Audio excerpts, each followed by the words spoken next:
मनुष्य का जीवन बहुत ही कीमती है और सच कहिए तो अनमोल है। इसकी कोई कीमत भी नहीं है,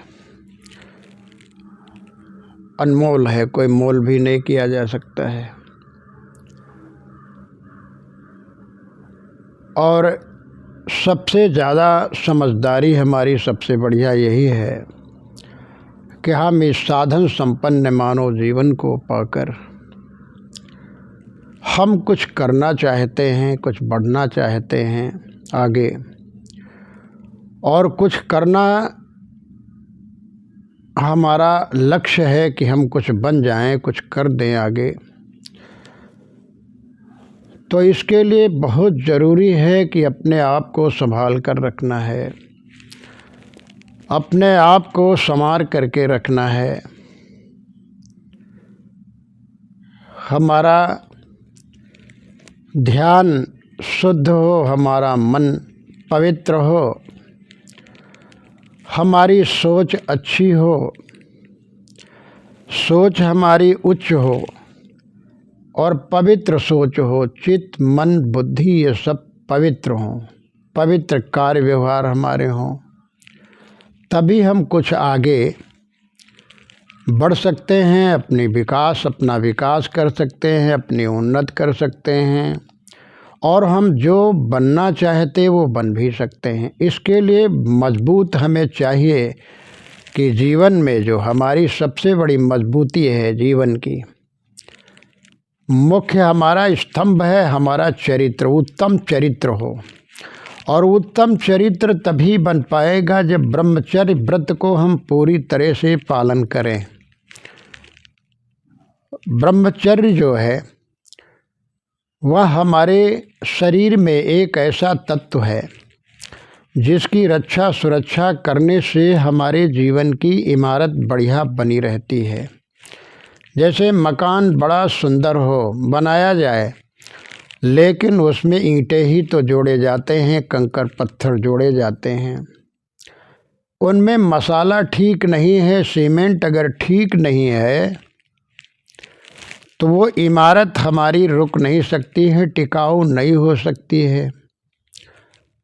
इसलिए ज़रूरी है कि जैसे मकान बनाने के लिए मकान मजबूत हो हमारा, तो हम इस पे 1 मंजिल 2 मंजिल 10 मंजिल 20 25 50 मंजिल तक चले जाएं, लेकिन पहले फाउंडेशन बढ़िया मजबूत हो। हमारे जीवन का फाउंडेशन, जीवन के मुख्य स्तंभ हैं ब्रह्मचर्य, चरित्र। हमारा जब मजबूत होगा, ब्रह्मचर्य व्रत हमारा पूरी तरह से जब मजबूत होगा तो जीवन की इमारत उसी पर खड़ी होगी। फिर अपनी जीवन की इमारत से हम कितने भी जो कुछ बनना चाहते हैं, जितनी मंजिल ऊपर जाना चाहते हैं, ऊपर जाना चाहते हैं, ऊपर बनाना चाहते तो बनते चले जाएंगे, क्योंकि नीचे फाउंडेशन बढ़िया है, मजबूत है, नींव मजबूत है। तो जीवन की नींव जो है वह है ब्रह्मचर्य व्रत। विषय वासनाओं से, काम वासनाओं से विरत रहना साधक को चाहिए, साधना करने वालों को चाहिए। चाहे वो आप स्कूल में रहते हों तो भी ब्रह्मचर्य व्रत पालन कर करके शिक्षा ग्रहण करें। और यदि साधु जीवन में रहना है, साधु जीवन में सफलता हासिल करना है, मोक्ष प्राप्त करना है, अपने लक्ष्य तक पहुंचना है, तो अपना दृष्टिकोण बढ़िया हो, अपनी सोच शुद्ध हो, पवित्र हो, तभी संभव है। तो जैसे महल मकान बनाया जाता है, तो हमने बताया कि उसमें अगर कहीं मसाला घटिया लगा, सही नहीं रहा, तो जीवन की इमारत फट जाएगी, गिर जा सकती है।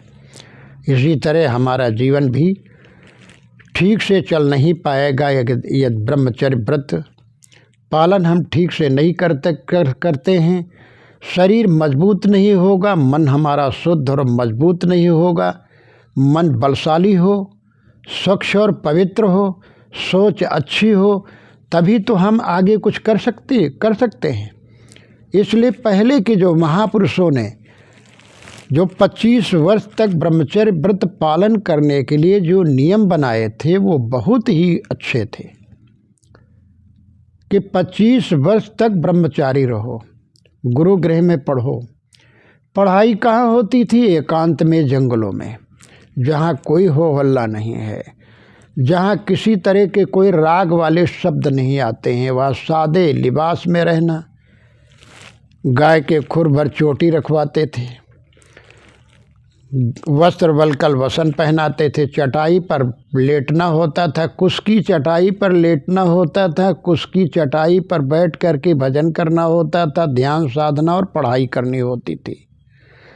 सुबह उठ करके गुरु का जो है प्रार्थना करो, चरण स्पर्श करो, फिर नहा धो करके समधा लो, होम हवन करो, प्रार्थना करो, फिर अपने अध्ययन में लग जाओ। नियमों का पालन करना, फिर साथ ही साथ आश्रम की सेवा करना। गायें पली होती थी गुरुद्वारे में तो गायों की सेवा करना, और लकड़ियों की ज़रूरत पड़ती थी तो लकड़ी भी जंगलों से ले आते थे छात्र लोग। गुरु आज्ञा में ही चलते थे और विनम्र रहते थे, कम बोलते थे, धीरे बोलते थे, हाथ जोड़ करके तब गुरुदेव के सामने जाते थे। उदंडता ना आने पाए, विनम्रता रहे, ये भाव उनमें रहता था। लंगोट पहनाया जाता था कि लंगोट कसे रहो, तुम्हारा ब्रह्मचर्य व्रत एकदम ढीला न होने पाए, ढिलाई न होने पाए। इसलिए उनके सामने राग की, रंग की, विवाह शादी की, औरत की, विषय वासनाओं की कोई वहाँ बातें नहीं होती थीं। अब तो यहाँ छात्र छात्राएं आपस में सब शादी विवाह की, राग रंग की ही बातें किया करते हैं। अब तो मोबाइल में ही जुटे रहते हैं।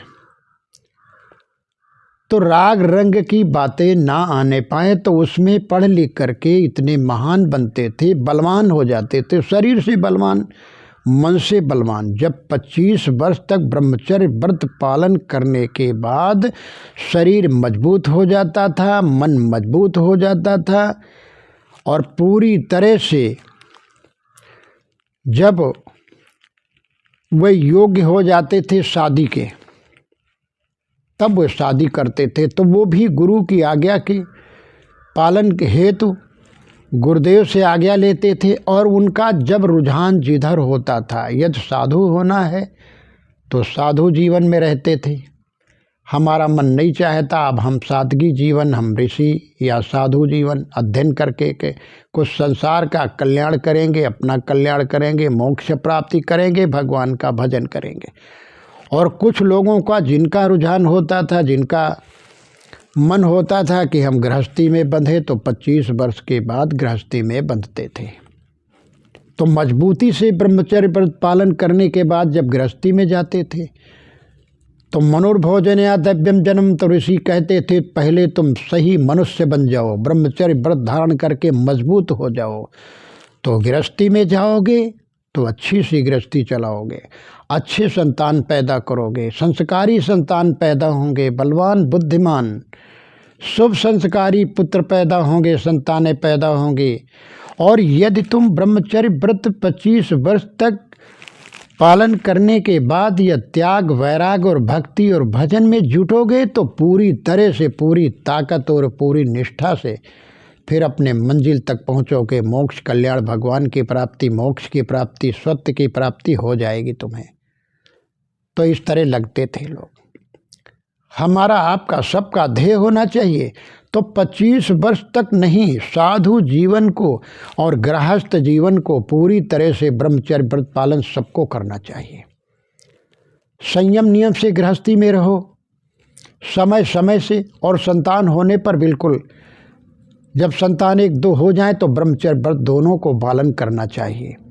शरीर साफ सुथरा रहे, मन साफ सुथरा रहे, फिर भजन में लग जाओ, साधना में लग जाओ, सत्संग में लग जाओ, गृहस्थी का भी कार्य करो, लेकिन ब्रह्मचर्य व्रत धारण कर लें दोनों लोग बढ़िया, और भजन, भक्ति, ध्यान, साधना, आराधना में लगें तो दोनों जगह भजन हो जाएगा।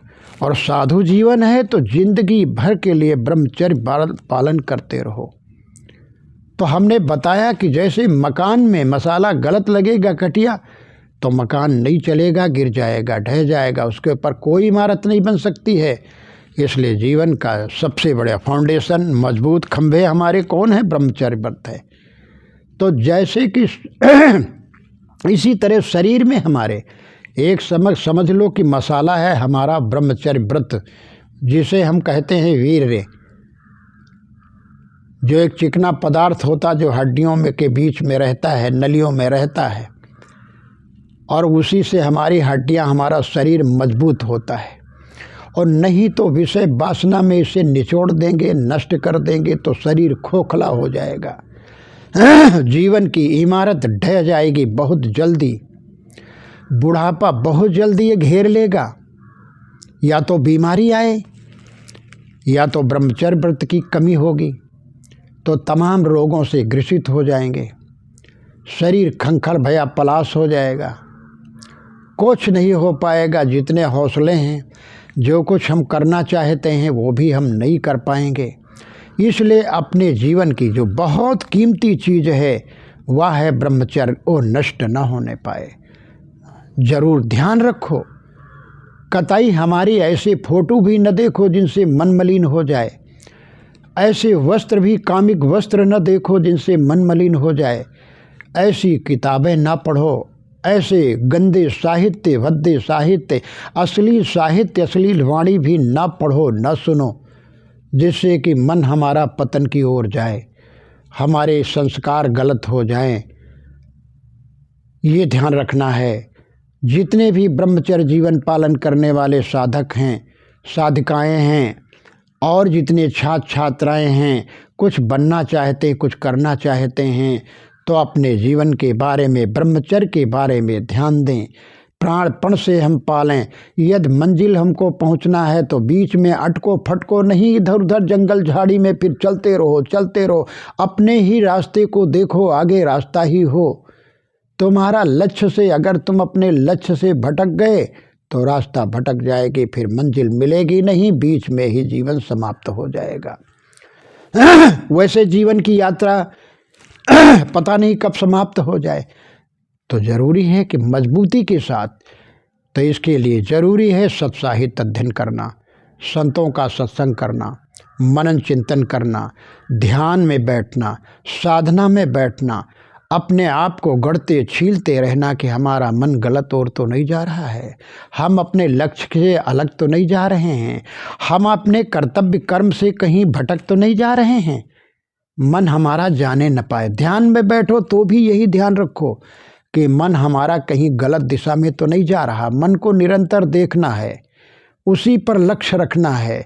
जैसे सांस नीचे आती ऊपर आती, तो ध्यान में जब बैठें तो भी यही लक्ष्य हम रखें कि हमारा ध्यान नीचे आता है, हमारा जो सांस है वो नीचे आती ऊंचे जाती, इसी चीज़ जीवन हमारा चल रहा। प्राण वायु जो निकलता है वो प्राण वायु ऊंचे आता है नीचे आता है, तो जब तक प्राण वायु चलता है, और ये प्राण वायु जब तक जीवन है तब तक चलेगा। प्राण वायु निकलना खत्म हो गया, बंद हो गया, तो जीवन खत्म, समाप्त हो गया। तो ठीक है, इसी तरह से सोचिए कि एक प्राण वायु की तरह हमारा ब्रह्मचर्य है।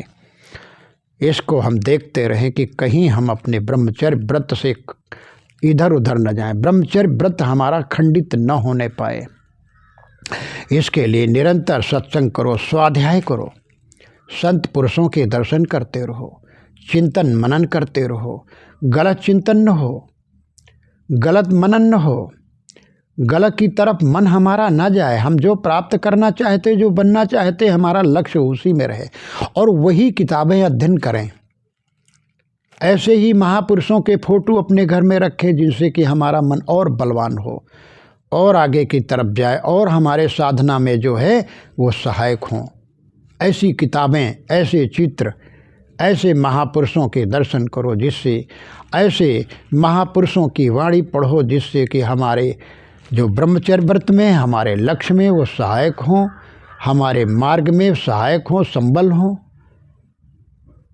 तभी हम आगे बढ़ पाएंगे। तो अपने ब्रह्मचर्य व्रत को पालन करने के लिए पूरी तरह से कमर कस लेना चाहिए, इधर उधर नहीं जाना चाहिए। ये चंद दिन की चटक चांदनी है, ये देख रहे राग रंग, ये हमेशा नहीं रहेगा, ये कलई उतर जाएगी।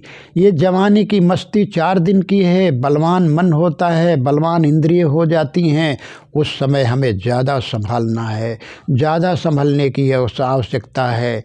और फिर बुढ़ापे में कुछ संभलने वाला कुछ नहीं है, फिर मन और भागेगा और भागेगा, क्योंकि ज़िंदगी भर भगाए हो तुम मन को, छुट्टा छोड़े हो। मन छुट्टा चरा किया है जानवर की तरह, तो वो चरने के लिए मन आतुर होगा। इसलिए अभी से मन को संभालो अपना। तुम मंजिल पाना चाहते हो, कुछ बनना चाहते हो, कुछ होना चाहते हो, संसार में कीर्ति और यश पाना चाहते हो, और संसार की भलाई के लिए कुछ करना चाहते हो, तो निश्चिंत है कि तुम अपने निश्चित रहो। निश्चित, एकदम निश्चिंत, यानी ठान लो मन में कि हमें ये बनना है, करना है। तो फिर ब्रह्मचर्य व्रत पालन करने के लिए पूरा व्रत ले लो। पूरे व्रत पालन करने के लिए सद्गुरु संतों का आधार, सत्संग का आधार, सत्य साहित्यों का अध्ययन करते रहना, सत्य चिंतन करते रहना, ध्यान साधना में भी बैठना समय समय से, और जो है शुद्ध वाणी बोलना, शुद्ध वाणी सुनना, अशुद्ध चिंतन न हो, अशुद्ध वाणी हम न बोले हम, और अशुद्ध कोई कार्य न करें, और आहार विहार हमारा सरल सादा शुद्ध हो। उत्तेजक पदार्थों का सेवन हम ना करें जिनसे कि हमारा मन और इंद्रिय उत्तेजित हों। ऐसी वस्तुओं का हम सेवन ना करें। हमारा भोजन सादा सरल, सादगी जीवन, तड़कीले भड़कीले वस्त्र भी ना पहने, और आहार विहार रहन सहन हमारा बढ़िया सरल सीधा सादा भोजन उच्च विचार, यानी सादा जीवन उच्च विचार।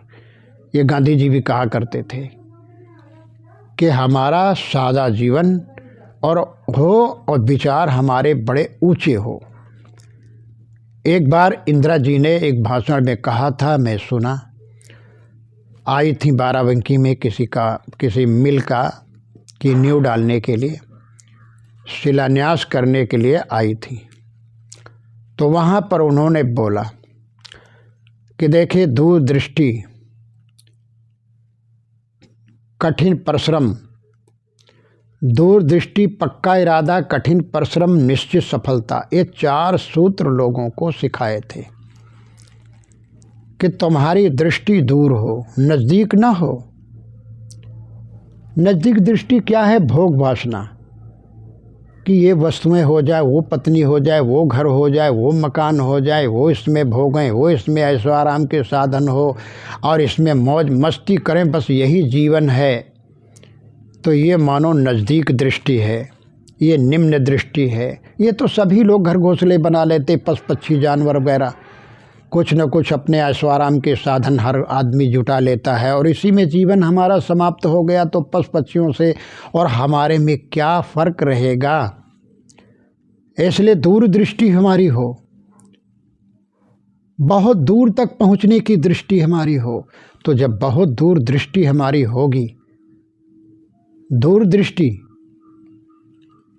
पक्का इरादा, और इरादा हमारा पक्का हो कि हमें ये करना है, हमें ये बनना है, हमें साधु जीवन में साधुता पूरी तरह से पालन करनी है, हमें मोक्ष कल्याण पालन प्राप्त करना है, हमें ये बनना है, वो बनना है, तो फिर अपने लक्ष्य की ही ध्यान रखो, इधर उधर ध्यान लग ना जाए।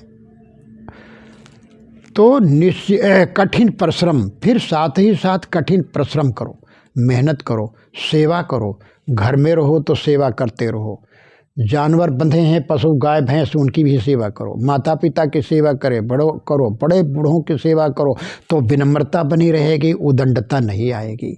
उनका आशीर्वाद लेते रहो, महापुरुषों का भी तो सेवा करते रहो। कठिन परिश्रम, शरीर से श्रम करो, मेहनत करो, मन एकाग्र करके, पूरी निष्ठा के साथ पूरा मन एकाग्र करके तो सेवा में लगो, परिश्रम में लगो। पढ़ाई लिखाई, साधना, ध्यान, राग बैराग, कुछ भी तुम्हें करना है तो संसार की तरफ यदि कुछ बनना है, कुछ सांसारी कुछ पद प्राप्त करना है उसके लिए भी कठिन परिश्रम करना होगा। ऐसे बैठे बैठे कुछ नहीं। ये ध्यान दो कि किसी शेर के मुंह में मृगा दौड़ करके नहीं घुस जाता है आकर के, कि शेर जंगल में, बाघ जंगल में बैठा है, मुंह फैलाए तो अपने आप कहीं हिरन दौड़ करके नहीं आएगा, खरगोश की शेर के मुंह में घुस जाए और शेर चुप्पे खा ले बस। उसे भी छलांग लगानी पड़ती है, परिश्रम करना पड़ता है, मेहनत करनी पड़ती है। चूहे भी मेहनत करते, चमगादड़ भी मेहनत करते, उड़ उड़ करके जाते हैं, चींटियाँ भी मेहनत करती हैं। और तो और अजगर करे न चाकरी कहा गया है। अजगर करे न चाकरी, पंछी करे न काम, और दास मलूका यो कहें सबके दाता राम। नहीं भाई, अजगर भी अपने श्वासों से मेहनत करता, कस के श्वास छोड़ता, अब खींचता है और फिर आगे खिसकता है, एक ही जगह नहीं रहता, बैठा चलता है और सांस इतनी जोरों से छोड़ता फिर खींचता है तो उसमें छोटे छोटे जीव जंतु प्राणी खींचे हुए चले आते हैं। वो मेहनत करता है। चींटे चूहे भी मेहनत करते। दाता राम सबका नहीं है कि बैठे रहो बस, कोई समाधि, कोई चित्र या कोई किसी तरह से कोई देवता हमको पास कर दे और हमको मंजिल तक पहुंचा दे, हमें हमारी साधना में सहायक हो जाए, तो उनके भरोसे ना रहो, बल्कि मेहनत करो, कठिन परिश्रम। तो जब कठिन परिश्रम करोगे, दूरदृष्टि होगी, इरादा तुम्हारा पक्का होगा, कच्चा न हो, ढील ढील न हो। वैराग्य करो तो ढीले मन से न करो, भक्ति करो तो ढीले मन से न करो, पढ़ाई लिखाई करो तो ढीले मन से न करो। अरे देखो पास होंगे कि नहीं पास होंगे, और स्कूल ठीक नहीं, टीचर ठीक नहीं, वो नहीं ठीक, ये नहीं ठीक, इतने कीमती जूते हमारे नहीं, इतने कीमती कपड़े भी हमारे नहीं हैं, ये भी न सोचो। ये भी सोचना ठीक नहीं है। ब्रह्मचर्य व्रत पालन करने के बाद फिर सादगीपूर्ण जीवन जियो, और मंजिल तक पहुंचना है तो चटर पटर चीज़ें खाओ पियो ना। तो इस तरह परिश्रम करो, निश्चित सफलता, तो सफलता आपको मिलेगी। चरण चूम लेती है खुद आके मंजिल, मुसाफिर अगर अपनी हिम्मत ना हारे, तो अपनी हिम्मत मनुष्य अगर ना हारे मुसाफिर, तो मंजिल तक पहुंच जाएगा। इसलिए ब्रह्मचर्य व्रत पालन करने के लिए हमें ज़रूरी है कि हम एक तो कठिन परिश्रम करें, दूसरे हम मंजिल के लिए अपनी याद करते रहें, तीसरे राग रंग में न फंसें,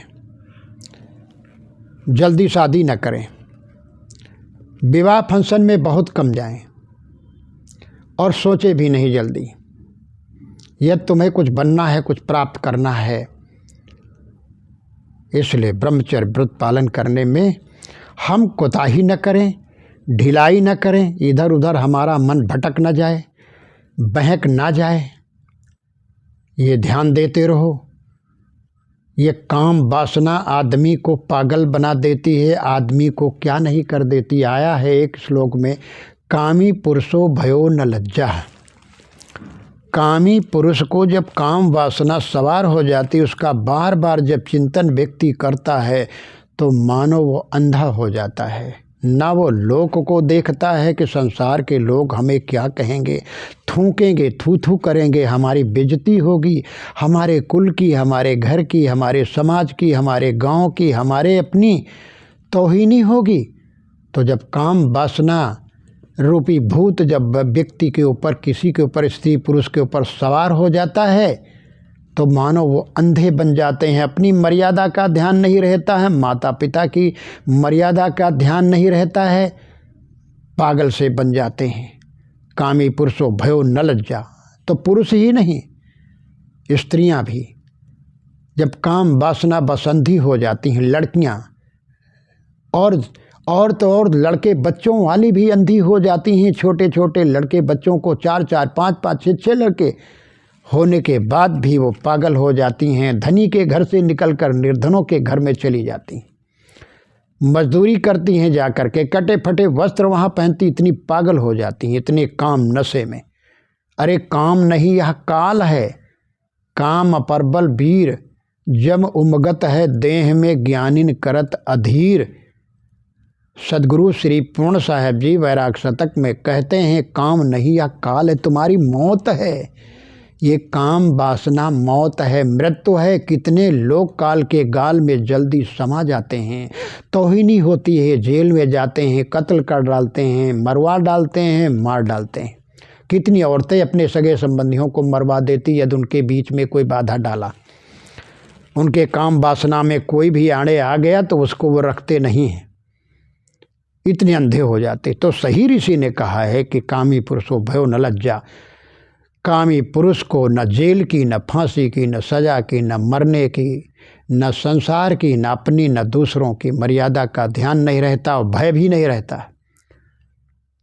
इतना अंधा हो जाता, अंदर से तो अंधा हो ही जाता है और ऊपर की आंखें उससे भी अंधा हो जाता, आंखें होते हुए भी अंधा हो जाता है।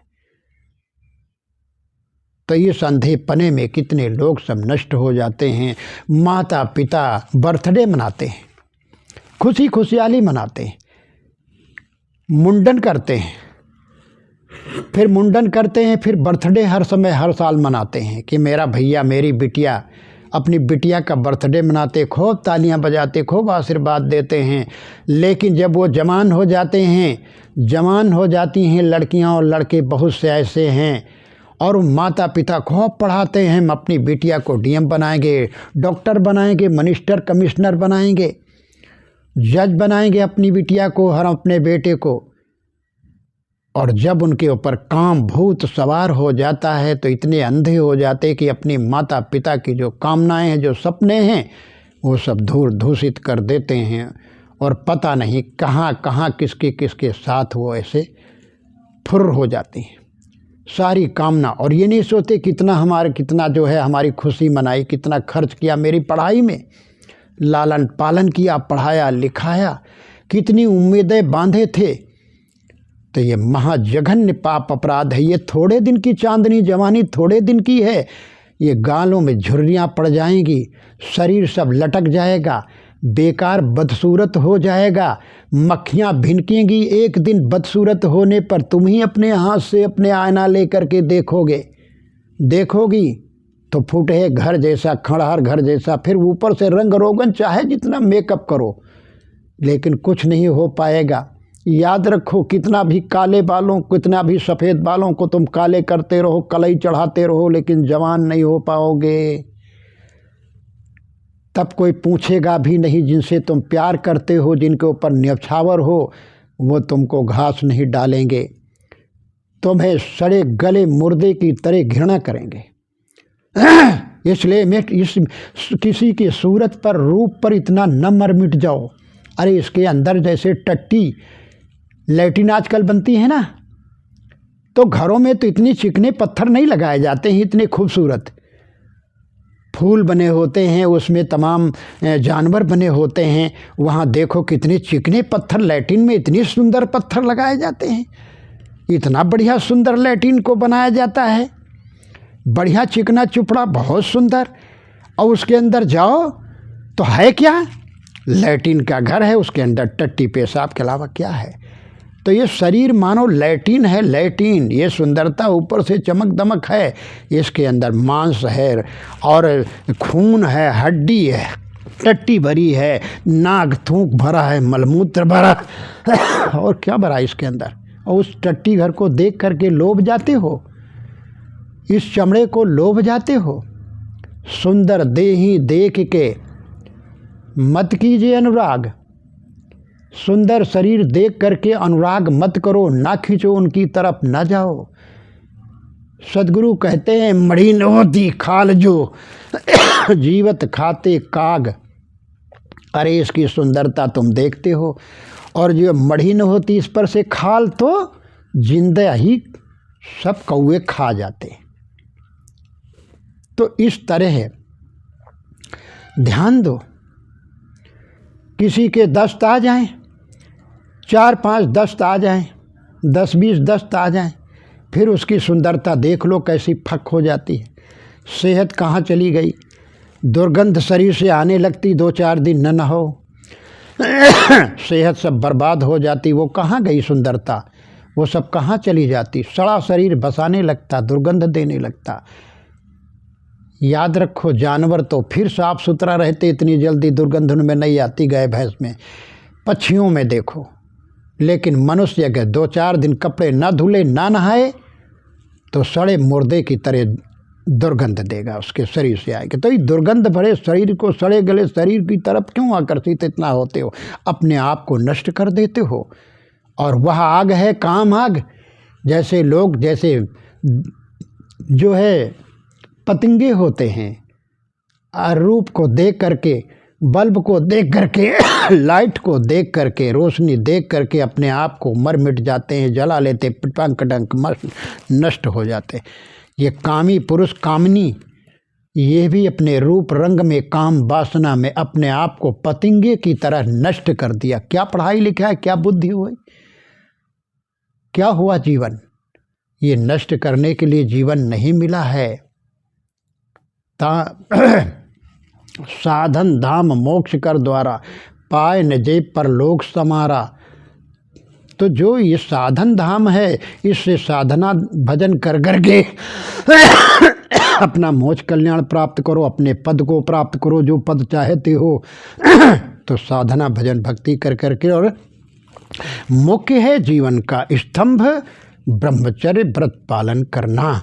इसलिए किसी रूप रौनक की तरफ मत देखो, मत झांको।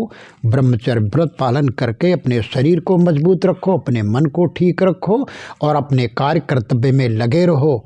यदि तुम साधु जीवन जीना चाहते हो, प्राप्त करना मोक्ष कल्याण चाहते हो, तो पूरे जीवन भर के लिए व्रत लेना है, पूरे जीवन भर के लिए व्रत ब्रह्मचर्य का पालन करना। और गृहस्थों को, युवा वर्ग को, युवतियों को, सबको ब्रह्मचर्य व्रत पालन करना चाहिए। संतानोत्पत्ति हो जाए तो ये नहीं कि पूरा घर पूरा भरते रहें, भगवान से मांगते रहें, नहीं, वो नरक है जानो।